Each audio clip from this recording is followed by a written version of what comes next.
प्रकार के मान सम्मान का चिंतन ये घुसने न पावे हृदय में। बहुत सावधान रहना चाहिए साधक को। ऐसी बातें देखो मत, ऐसी बातें सुनो मत जिससे तुम्हारा हृदय उद्विग्न होकर प्रभु का चिंतन छोड़ दे। बंद करो अभी। अन्य लोगों के संग का त्याग कर दो, जो भगवत विमुख वार्ता करते हैं, संत निंदा करते हैं, दूसरों की निंदा करते हैं। कुछ हाथ नहीं लगता, ये लोग दुर्गति को प्राप्त होने वाले हैं।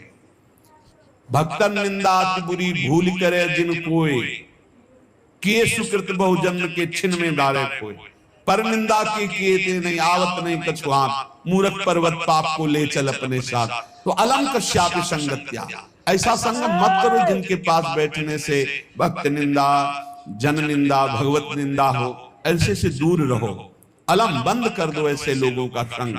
रात दिन हम श्यामा श्याम का नाम जप करेंगे, श्यामा श्याम के लीला गुण गाएंगे, श्यामा श्याम के ही धाम का शोभा का चिंतन करेंगे। जब तुम अपना जीवन श्यामा श्याम के चरणों में न्यौछावर कर दोगे तो पूरा भार श्यामा श्याम ले लेंगे और तुम्हारे हृदय में मस्ती आ जाएगी। जो ऐसा निश्चयी होता है, दृढ़ निश्चयी, उसके अंदर दृढ़ विश्वास, तो उसके हर समय भगवान की स्फूर्ति होती रहती है। भारी प्रतिकूलता में भी भगवान का सानिध्य अनुभव होता है। वो अनुकूलता में तो भगवान के दुलार को देखता है, लेकिन प्रतिकूलता में भगवान की विशेष कृपा को देखता है। ये संयोग, ये वियोग, संसार की ये द्वंद्वमयी वृत्तियां भक्तों के हृदय में नहीं चुभती। आए की हुज्जत नहीं, गए की तलाश नहीं, क्योंकि नित्य संयोग भगवत स्मृति के प्रभाव से प्रभु का रहता है। शोक विषाद बहुत ध्यान देने योग्य विषय है। तभी लोगों को ऐसा लगता है कि ऐसा कैसे हो सकता है। भक्त के चरित्रों को जब सुनते तो लगता है ऐसा कैसे हो सकता है, ऐसी परिस्थिति में भी ऐसा कैसे हो सकता है। क्योंकि तुम मानसिक बुद्धि से युक्त हो और वो भागवतिक स्थिति से युक्त है, इसलिए तुम उसको पार पा ही नहीं सकते।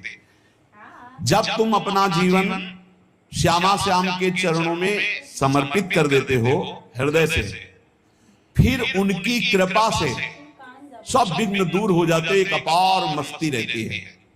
नहीं तो शोक, विषाद, दुख, क्लेश, कष्ट, संताप, भय, उद्वेग, ये सदैव सताते रहते हैं।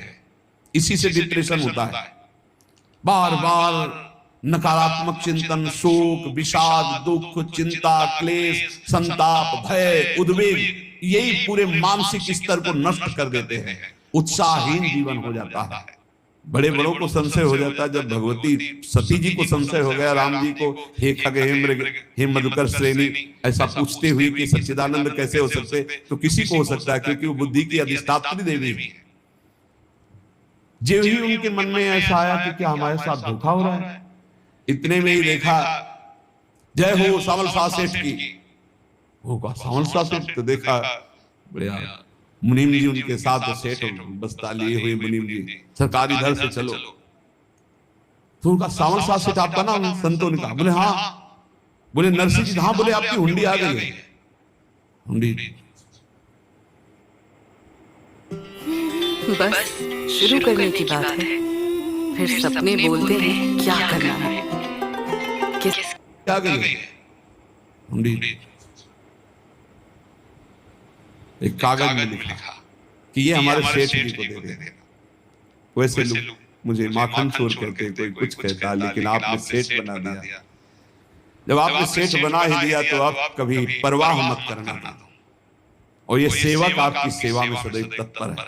भगवान ने ऐसा, जो भगवत आश्रित है, एक बार ये चलता रहता है। जो संत जन होते हैं उनके विरोधी अपने आप बन जाते हैं, किसी से कोई मतलब नहीं, अपने आप विरोधी बन जाते हैं। कबीरदास जी का पूरी काशी में यश था। भजन करने वाले महापुरुषों का यश बढ़ता है जब, तो जो भजनहीन होते हैं उनके हृदय में जलन पैदा हो जाती है और उनको विविध प्रकार से फंसाना चाहते हैं, उनको कष्ट देना चाहते हैं। तो कबीरदास जी के यश को धूमिल करने के लिए कुछ ब्राह्मणों ने एक रचना रची, मुड़ मुड़ा के कबीरदास जी के शिष्य बन करके पूरी काशी के सब आश्रमों में निमंत्रण दे आए। कल भंडारा है, संत सेवा है, सबने स्वीकार किया। कबीरदास जी अपनी दिनचर्या करके निकले तो संत मंडली आने लगी। बोले कै बजे सेवा है? साधु सेवा। बोले कौन सी साधु सेवा? बोले कल आपके शिष्य जन निमंत्रण दे के आए, पूरी काशी के सब संत आ रहे हैं। कबीरदास जी ने कहा तो एक की भी व्यवस्था नहीं, पूरी काशी के संत आ रहे हैं। अच्छा, समझ में आ रहा है, लीला बिहारी तुम लीला करना चाहते हो। गए अपना निकल गए गंगा किनारे, झाऊ के नीचे बैठकर अपना भजन ध्यान में मगन है। 11-12 बजे तो उन्होंने देखा संतों की मंडली काशी तो बहुत। कबीरदास जी ने देखा कि आश्रम के, तो बोले पता नहीं क्या होगा, चलो चलते हैं। तो ऐसे गमछा वस्त्र करके ऐसे डालकर मुंह ढक करके वहां बड़ी बड़ी पंगत लगी थी। कबीरदास जी सबको पाओ जी पाओ। कबीरदास जी के रूप में स्वयं भगवान पाओ। कबीरदास जी ने कहा अच्छा, जब स्वामी परस रहे तो हम भी बैठ के पा ले। तो जब उसी पंगत में बैठ गए अपना कपड़ा ढक करके, और जब मोहरे की दक्षिणा दे रहे थे सब लोग कि वहां कबीरदास जी ने आज तो साधु से सबको। जब कबीरदास जी के सामने आए तो ऐसे मुंह ढके, बोले देखो जो मेरा होता है उसे मुंह छुपाना नहीं पड़ता, मुंह ढकला नहीं पड़ता। लो दक्षिणा, तुम भी दक्षिणा लो। कबीरदास जी को कबीरदास जी दक्षिणा दे रहे, वो कबीरदास जी है भगवान, और ये पाले वाले कबीरदास जी है भगवान के जन। कभी भगवान अपने अरे जमाने जोर लगा ले, कितना जोर लगाएगा, भक्त और भगवान का झंडा कभी न झुकने पाएगा। बिल्कुल चिंता, शोक, भय, उद्वेग रहित जीवन भगवद आश्रित। तुम भगवान के मंगल विधान में सदा सर्वदा प्रसन्न रहो। अब ये विचार कर लो कि भगवान जो करेंगे तुम्हारा मंगल करेंगे। अब थोड़ा ऐसा बीच में लगता है कि अमंगल हो रहा है क्या, लेकिन पक्का समझो बहुत बड़ा मंगल उनका विधान होता है। बहुत ही उत्तम मंगल होता है भगवान के शरणागत का। अपने घर में ऐसे रहो जैसे किसी अतिथि के घर में रह जाता है। चलना है, यहां से जाना है। कौन रहता है अपने घर में अतिथि की भांति? भगवान का भक्त।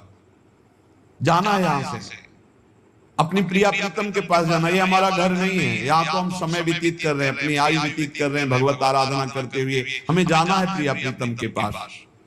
वास्तविक घर भगवान का धाम है हमारा। वास्तविक घर वाले प्रभु हैं हमारे,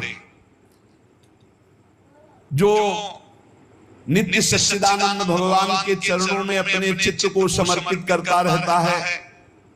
उसको यह अनुभव होने लगता है कि बड़ी कृपा है हमारे ऊपर भगवान की, बड़ी कृपा है हमारे ऊपर। सर्वसमर्थ परम सुहृद भगवान ऐसे भक्त के ऊपर हर समय वरद हस्त रखे रहते हैं। ये केवल प्रवचन नहीं, सच्ची बात मानिए। ऐसे भगवान का वरद हस्त हर समय रहता है। जब भगवान की छत्र छाया में भक्त अपने को देखता है तो आसपास घोर विपत्तियों का भी समुदाय हो तो भी वो आनंद में मगन रहता है। हर हालत में आनंदित रहना ये भक्त का स्वभाव है। भगवान ऐसे भक्त को प्यार करते हैं जैसे कछुआ अपने अंडों को बाहर रखे आवे और रात दिन उसका चिंतन करे। जब भक्त भगवान को समर्पित होता है तो भगवान रात दिन उसकी ऐसे चिंतन सुरक्षा करते हैं। अब है ये दैवी संपदा का पहला गुण है। ये भगवान के शरणागत पर जागृत हो जाता है। वो भयभीत नहीं होता, किसी भी उससे भयभीत नहीं होता। यही डर ही डर हरिवंश हित जिनो भ्रमय गुण सलिल पर। इस डर से डरते रहना चाहिए कहीं गुण रूपी पानी में फिसल न जाए, नहीं तो गलती हो सकती है। साधक सावधान रहे। ये अभय दैवी संपदा का सबसे बड़ा गुण है। जो भयहारी भगवान की शरण में आ जाता है तो उसके अंदर ये अभय प्रकट हो जाता है। अगर कहीं तुम्हें एकांत में भय लग रहा है, एक आदमी तो एकांतिक में आए थे, वो कह रहे थे कि हमें हर समय भय लगा रहता कि कोई हमारे पीछे है। अंधेरा तो लगता कोई खड़ा है, मैं जीना मुश्किल हो गया ऐसा भय। देखो ये मन कैसा है, भगवान से विमुख होने पर कैसे डरवाता है। वो कह रहे हैं हर समय मुझे डर लगा रहता है, कोई सामने खड़ा है, कोई पीछे खड़ा है, ऐसा भय लगने लगता है। और जब भगवान की शरण में आ जाते हैं तो ये अभय स्थिति हृदय में जागृत हो जाती है। कोई भी भय आसपास आ ही नहीं सकता, यहां तक कि नरक का भी भय खत्म हो जाता है जो भगवान की शरण में है। महापापी भी पुण्यात्मा महान भक्तों के समान वो उत्तम गति को प्राप्त हो जाता है जो भगवान की शरण में हो जाता है। पर ये जो भोगों का आश्रय लिए हुए हैं, मनमानी आचरण कर रहे हैं, ये कभी उस अभय को जान ही नहीं सकते कि अभय पद है क्या।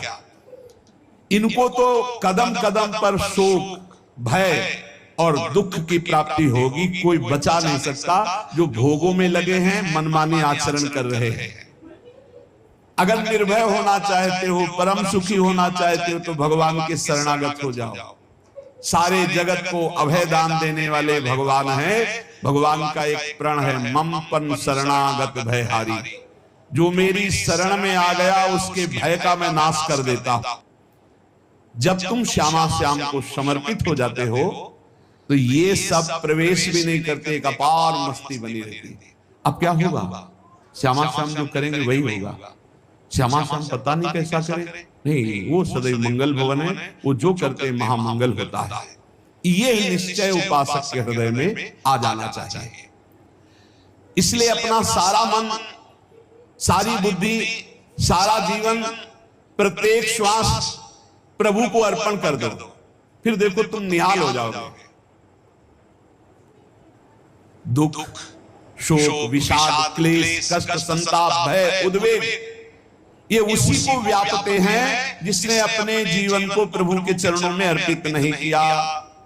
इसलिए तुम अपना सारा मन, सारी बुद्धि, सारा जीवन, प्रत्येक श्वास केवल प्रभु को अर्पित कर दो। फिर देख लेना श्वास कैसे अर्पित की जाती, राधा राधा राधा। बुद्धि कैसे अर्पित की जाती, एकमात्र निश्चय भगवत सुख ही सुख है। ये जागतिक सुख सुख नहीं, ये दुख है, ये ऐसा दलदल है जिससे आज तक कोई नहीं निकल पाया। सारा मन, हम मन से केवल प्रभु का मनन करें। बार बार मन को संसार से हटा के नाम में, रूप में, लीला में, धाम में लगाएं। These kitchen organizers from Flipkart will transform your kitchen into a super functional one. First one is to convert your cutlery drawer into a modular रूप में, लीला में, धाम में लगाएं।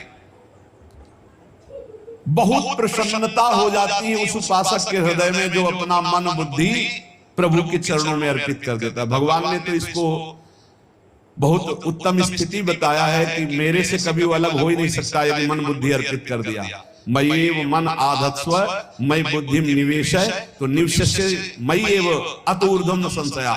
बिल्कुल संशय नहीं, वो मेरे में निवास करेगा जिसने मन और बुद्धि अपनी मेरे में अर्पित कर दी। बहुत प्रसन्नता रहेगी उस उपासक के जीवन में जो अपने आप को मन बुद्धि सहित प्रभु के चरणों में समर्पित कर दिया है। भगवान का आश्रय लेने वाले की पहचान है हर परिस्थिति में प्रसन्न रहना। देखो आप भगवद आश्रित हो कि नहीं, देखो अनुकूल परिस्थिति में तो सब प्रसन्न रहना, लेकिन प्रतिकूल परिस्थिति में प्रसन्न रहना ये भगवान के भक्तों का लक्षण है। हर परिस्थिति में प्रसन्न रहना ये भगवान के भक्तों का लक्षण है। आनंदगन भगवान का आश्रय मिलते ही आनंद छा जाता है हृदय में। उनके पास आनंद का अभाव होता ही नहीं है। जैसे सूर्य का प्रकाश उदय होते ही सूर्य का प्रकाश संपूर्ण अंधकार को नष्ट कर देता है, ऐसे ही भगवान का संपूर्ण आश्रय लेते ही सब दुख चिंता शोक नष्ट हो जाते, आनंद ही आनंद। तुम भगवान के मंगलमय रूप को नहीं जानते हो, पर उनके मंगलमय भाव को, विधान को मानना शुरू कर दो। जो भी होता है मंगलमय होता है। हमने जीवन में देखा है, अगर इधर कोई बहुत बड़ा सुख दिया तो देर नहीं लगेगी, 24 घंटे नहीं व्यतीत होंगे और ऐसे दुख दे देंगे, जिससे दोनों का समान भाव रख करके ना दुख में तुम भूलो प्रभु को, ना सुख में फूलो, सीधे भगवत मार्ग में चलो। पूरे जीवन की बात देखा है। भगवान के मंगल विधान में सदा सर्वदा सुख ही सुख है, इस बात को मान के प्रसन्न हो जाओ। साधना में अवस्था मन की मानी जाती है कि आप कितने अच्छे साधक हैं। यदि आपका मन भगवदाकार है, हर समय भगवत चिंतन चल रहा है, आपके स्वप्न भागवती का रहे हैं, आपके विचार भागवतिक हैं, तो आपकी अच्छी साधना हो रही है। और यदि आपके स्वप्न गंदे आ रहे हैं, क्योंकि स्वप्न में मन का ही सारा खेल होता है, और आपकी चिंतन वृत्ति वासनात्मक चल रही, तो अभी साधना का प्रभाव मन पे नहीं पड़ा है। जिसका मन हर समय भगवत चिंतन करता रहता है, वो जीते जी जीवन मुक्त हो जाता है, अनुभव होता है। जैसे किसी ने कहा कि हमें कैसे पता चलेगा कि हमारा काम हो गया है, तो जैसे आप भोजन पा लेते हैं तो किसी दूसरे से गारंटी थोड़ी लेनी होती कि हम छक गए हैं क्या, आप जरा बताना हम छक गए हैं क्या। नहीं, अपने हृदय में आ जाता है कि अब मैं तृप्त हो गया। ऐसे ही अपने हृदय में आ जाता है कि मेरा काम हो गया, अब मेरा जन्म नहीं हो। ये हृदय में आ जाता है, अपने आप अनुभव में आ जाता है। जब स्वरूप बोध होता है तो किसी और से सलाह थोड़ी लेनी होती है, वो अपने आप अनुभव में आ जाता है। हाँ, यदि गुरुदेव का वर्ण नहीं किया है तो फिर आपको किसी न किसी गुरु से प्रमाणित करवाना पड़ेगा। अगर गुरुदेव का वर्ण किया है तो वही मंत्र, वही नाम, वही गुरु शरणागति आपको अंदर से पुष्ट कर देगी कि आपका काम हो गया है। विषय चिंतन करता हुआ मन विषय आसक्ति को प्राप्त होता है, विषय आसक्ति को प्राप्त हुआ मन बार बार जन्म मरण और नरक को प्राप्त होता है। बस ये विषय चिंतन हटाना ही प्रमुख कर्तव्य साधना का है। बार बार मन को विषयों से हटा करके प्रभु के नाम में लगाओ, प्रभु के रूप में लगाओ, प्रभु की लीला में लगाओ। जहां भगवान प्रकट होते हैं वहां परमानंद की बाढ़ आती है। पर ये ध्यान रखें, गुलाब का फूल कांटों में खिलता है, उसकी सुगंध लेनी, फूल लेना है तो कांटों से बचाकर। ऐसे ही जब आप भगवत चिंतन के लिए चलेंगे तो आपका चिंतन चुराने के लिए माया विविध नाटक करेगी, कांटे फैलाएगी।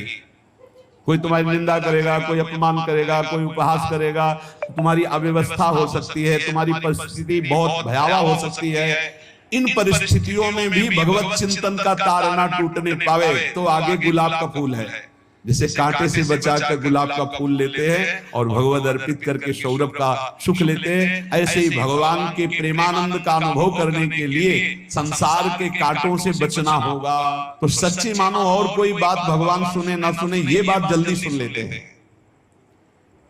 भजन की मांग करो तो बहुत जल्दी भगवान पूर्ण करते हो। भजन जिसका चलने लगा तो फिर लोक लोकांतर के सारी रिद्धियां सिद्धियां सुख वैभव तो उसके चरणों में लौटते हैं। जब हम प्रभु से प्रभु का स्मरण न मांगकर भोग मांगते हैं तभी हमारा भजन रुक जाता है, भजन नहीं चल पाता। यदि हम प्रभु से केवल भजन मांगे तो विश्वास करो ब्याज में सब हो जाएगा। मूल भजन तो आपका बचेगा ही, ब्याज में लोक लोकांतर के भोग आपके चरणों में लुटते घूमेंगे। आप भजन करके तो देखो, अरे घिघियाने की जरूरत नहीं, किसी से मांगने की जरूरत नहीं, भजन करके देखो सब ठीक हो जाएगा, सब अपने आप बन जाएगा।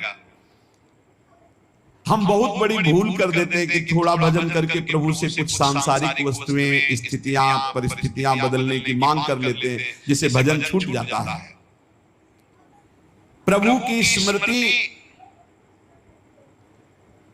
इतनी महान है कि जिन्होंने बैर भाव से प्रभु का स्मरण किया उनको भगवान की प्राप्ति हो गई।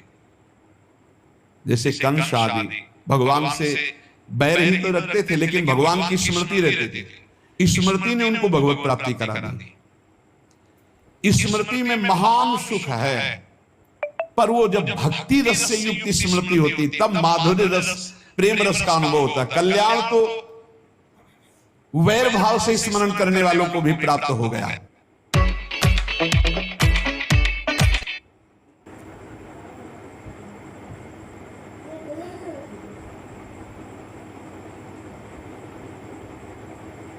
घोर विपत्ति आ रही है तो समझ लो आगे बहुत बड़ी संपदा मिलने वाली है। घोरमा पदमत्र संपद निवा वज्ञान सनमानवन निंदाम। यदि इस मार्ग में तुम चल रहे हो, कदम कदम पे तुम्हें परेशानी आ रही है, ये तो तुम्हें 100% मानना होगा कि जो ही तुम भगवत मार्ग में चलोगे सही ढंग से, दम्भ पाखंड नाटकबाजी में नहीं, मनोरंजन में नहीं, ये बात आएगी। सही कदम उठाओगे भगवत प्राप्ति के लिए तो सबसे पहली बात होगी तुम्हारा मन जलेगा, बिल्कुल पसंद नहीं करेगा। शास्त्र प्रमाणित बात है, यद तज्ञे विष्णु परिणामे अमृतोपमम्, जिसकी शुरुआत विष जैसी लगे उसका परिणाम बड़ा अमृत जैसा लगेगा, विश्वास करो। ये परमार्थ ऐसा ही है, इसकी शुरुआत विष जैसी लगती। जैसे अब 2 बजे से उठना विष जैसा लगता है, लेकिन आपका अभ्यास हो जाए तो 2 बजे से जो साधना होती है ब्रह्म मुहूर्त को कई गुना बढ़कर लाभ देने वाली होती है। इसका जब परिणाम आएगा तो आप निहाल हो जाओगे, आप उन्मत्त हो जाओगे। विश्वास करो, पहली सबसे पहली परमार्थ की वृत्ति में जलन पैदा होती। यदि तक ये विष्णु, देखो अमृत पाने के लिए समुद्र मंथन हुआ, कितना कष्ट सहा गया। उस कष्ट में सर्वप्रथम क्या निकला? विष। परिणाम में क्या निकला? अमृत निकलने पर भी अमृत अपहरण हो गया। पिलाया किसने? श्री भगवान। समुद्र मंथन किसके बल से हुआ? श्री भगवान से। समुद्र मंथन की प्रेरणा किसने दी? श्री भगवान ने। समुद्र मंथन का सारा उपाय किसने किया? श्री भगवान ने। बिल्कुल ऐसे ही परमार्थ है। हमको प्रेरणा किसने की? परमार्थ श्री भगवान। सत्संग किसने दिलाया? श्री भगवान। गुरु बन के उपदेश चलाया किसने? श्री भगवान। अब ये जो विष उत्पन्न हो रहा है, हम जब भजन में बैठते हैं हमारा मन बड़ा गंदा गंदा सोचता है, हमारे मन में जलन होती, बड़ी अशांति हो जाती, मन नहीं लगता। ये विष है, इसे शिवोहम भाव से पियो। मैं मन नहीं हूं, साक्षी बनो, मन के दृष्टा बनो, जलने दो इसको। इसने पापाचरण किया है, इसने पापाचरण का संकल्प किया है, इसके विचार गंदे इसमें भरे हुए, जलने दो, परिपक्व हो जाएगा। स्वर्ण जैसे अग्नि से जल करके चमकने लगता है, उसका विकार दोष नष्ट हो जाता है। ऐसे मन जल जल कर निर्दोष हो जाता है। जो उस जलन को सह जाता है उसी को साधु कहते हैं। सहाय सो साधु, वही महात्मा है जो टूटा नहीं। यम ही न व्यथ्यन्ते थे पुरुषम पुरुषर्षम, जो व्यथित तो नहीं हुआ इससे, वही आगे बढ़ गया। जो टूट गया वो बिखर गया। तो भगवत मार्ग में ये जलन है, तो संसार मार्ग में ये तो ज्वाला है, और बराबर ज्वाला है। इसमें तो अग्रे शुरुआत में केवल जलन है, बाद में परमानंद है, और इसमें शुरुआत में थोड़ा आनंद जैसा लगता है। यदि तक ये अमृतोपमम् परिणामे विष्णु, ये है रजोगुण संसार का मार्ग। इसमें भोगों में तत्कालिक सुख लगता है, लेकिन परिणाम बड़ा भयंकर विश्वत होता है। परमार्थ में प्रारंभ में विश्वत लगता है, लेकिन अंत में इसका जो परिणाम है महाअमृत। परमार्थ शुरुआत में विष जैसा लगता है। इसलिए समझिए, श्रीपाद प्रबोधानंद जी महाराज बड़े विज्ञ महापुरुष हैं, प्रेमी महापुरुष हैं। वो कह रहे हैं, घोरा मापद मत्र संपद मिवा वज्ञांच सनमानव। हे भाई, यदि तुम वृंदावन वास कर रहे हो, भगवत मार्ग में चल रहे हो, आराधना प्रारंभ की है, तो आपदा अंदर की और बाहर की जलन को सह जाओ। संपत्ति मानकर सहत सहत बाढ़े भगति ग्रह तन गुरु हित गार। जो सह गया, अपने जीवन को गुरुदेव के चरणों में निछावर कर दिया, वो महासंपत्ति प्राप्त कर ली, दंपति संपत्ति पाई है। श्री श्यामा श्याम रूपी संपत्ति मिल जाएगी। और इस मार्ग में जब चलोगे आप, तो तुम्हें सपोर्ट देने वाला कोई नहीं मिलेगा, भगवान और भगवान के प्रेमी संत जनों के सिवा। अब भगवान तो अव्यक्त हैं, प्रगट में तो प्रारंभ में हाथ पकड़ते हुए नजर नहीं आते, होता उन्हीं का बल है, पर अव्यक्त रहते हैं। दूसरी बात, संत जन जो सहयोग करने वाले हैं, सामर्थ्य होती वो निरपेक्ष रहते हैं। और जिनमें सामर्थ्य नहीं होती उनके संग से हमारा साधन बिगड़ जाएगा। बड़ी समस्या है। इसीलिए कहा इस मार्ग में साथी कोई नहीं होता। आपको श्रवण करके, आपको शास्त्र के वाक्य पकड़ करके अपनी अनुभूतियों के बल पर इस मार्ग में चलना होगा। चल चला चल राह में अनुभूतियों का ले सहारा, कौन तेरा साथ देगा व्यर्थ में किसको पुकारा। এক্সপেরিমেন্ট করতে ইচ্ছে তো করে। ট্রাই মেন্ট্রা প্রচুর ভ্যারাইটি বেস্ট ইজ एक गंगा किनारे एकांत स्थल में जब टिके हुए थे तो एक विक्षिप्त से ऐसे दिखाई दे रहे थे, उन्मत्त। ऐसा लग रहा था कि ये पागल है। खंडेर था वहां, समय तक रुके निम्बुआ घाट के पहले। वो अचानक वो विक्षिप्त नहीं थे, उन्मत्त नहीं थे, ब्रह्मानंद को पान किए हुए महापुरुष थे, पर वो आचार ऐसे कर रहे थे। दो प्रकार के महापुरुष होते, एक आचार्य कोटि के और एक अवधूत कोटि के, जिनको पहचानना बड़ा कठिन है। अवधूत कोटि के महापुरुष अपने को बालवत ऐसे रखते हैं कोई जान न पाए, तो ऐसे ही थे। वो जब पास बैठे तो उन्होंने करुणा करके उपदेश किया कि नई अवस्था है, परमार्थ में चल रहे हो, किसी का सहारा मत रखना, कोई सहारा देने वाला नहीं, अव्यक्त सत्ता केवल सहारा देगी बस। तो उन्होंने ये पद सुनाया था, हमें पूरा याद नहीं, बहुत सुंदर सुंदर शब्द थे, बस उसकी पहली पंक्ति याद। चल चला चल राह में अनुभूतियों का ले सहारा, कौन तेरा साथ देगा व्यर्थ में किसको पुकारा। चल चला चल राह में अपनी अनुभूतियों का सहारा, एक एक कदम में जो भगवत अनुभूति हो रही, जो उनकी कृपा हो रही, जो हमें संभाल रहे हैं, हमको उसका आदर करना है, बार बार स्मरण करना है कि मेरे ऊपर हरिजू की, गुरु जी की अपार कृपा है। तो आपदा को, विपत्ति को, असुविधा को, दुख को हमें गले लगाना है। हम परमार्थ के पथिक है। ये पहली बात श्रीपाद प्रबोधानंद जी कह रहे, ये अगर परमार्थ में चलना है तो डरो मत, आपदा को संपत्ति मानकर स्वीकार करो। ये हमें भगवत प्राप्ति कराने वाली संपत्ति है आपदा। और मिवाग ज्ञान तुम्हारी जो अवज्ञा करे, अवज्ञा अवहेलना, उसको बड़ा सम्मान पूर्वक स्वीकार करो। जब कोई तुम्हारा निरादर करे, उपहास करे, अवज्ञा करे, बड़े नम्र होगे, बुरा मत मानो। तुम्हारी अवहेलना हो रही है तो तुम्हारे अहंकार पर चोट डाली जा रही, वो नष्ट होगा और परमार्थ प्रकाशित हो जाएगा। ये परमार्थ उल्टा मार्ग है। संसार सब कुछ करता है इस बात के लिए कि मेरा सम्मान हो, मेरी अवहेलना न हो, डरता है सब।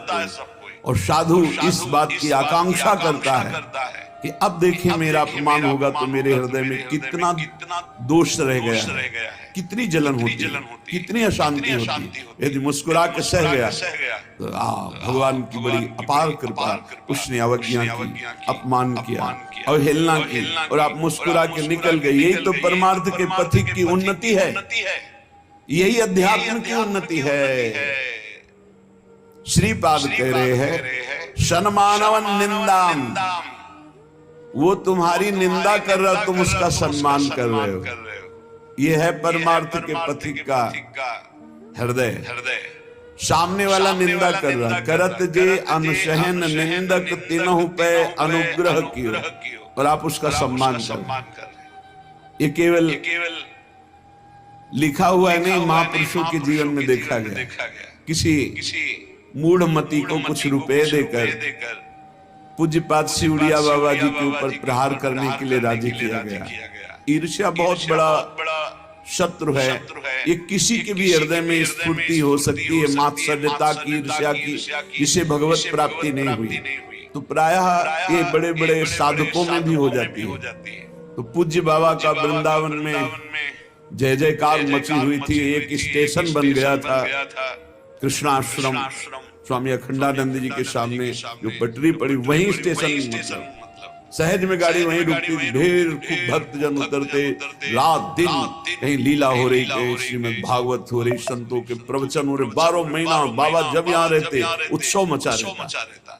तो ईर्ष्या तो होती है कि सब सुना पड़ा है केवल उस एरिया में ही। तो बाबा का अपमान करने के लिए हाथरस के एक व्यक्ति को पैसा दिया गया।